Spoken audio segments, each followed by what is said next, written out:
அப்போஸ்தலர் நடவடிக்கையின் புஸ்தகம் 1ஆம் அதிகாரம் 8வது வசனம். பரிசுத்த ஆவி உங்களிடத்தில் வரும்போது நீங்கள் பலனடைந்து பார்த்தீங்களா, பரிசுத்த ஆவி உங்களுக்குள்ள வரும்போது என்ன செய்றீங்க? பலன் அடைவீங்க.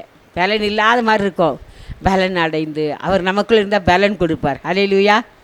அதுதான் வீகாலையும் சொல்கிறேன். நான் பலன் அடைந்தாரா, 2 பராக்கிரம நாயத்தில் நிரப்பினாரா, 3வது பராக்கிரமத்தில் நிரப்பினாரா.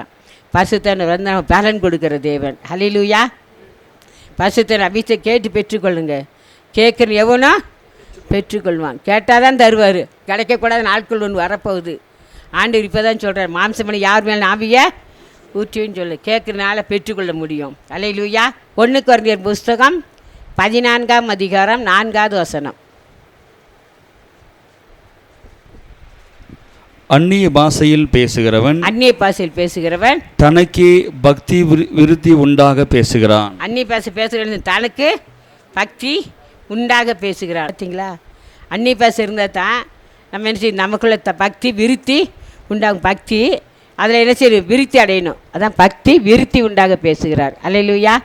அந்நிய பாஷை பேசுகிற எதுக்காக? தனக்கு பக்தி விருத்தி உண்டாகிறது பேசணும். ஒரு நாள் இருந்த பக்தியே இருக்கக்கூடாது. 1வது படிக்கிற பிள்ளைங்க அடுத்த வருஷம் 2வது படிக்கிற பிள்ளைங்க அடுத்த வருஷம் 3 அப்படி படிக்கிறாங்க இல்லையா?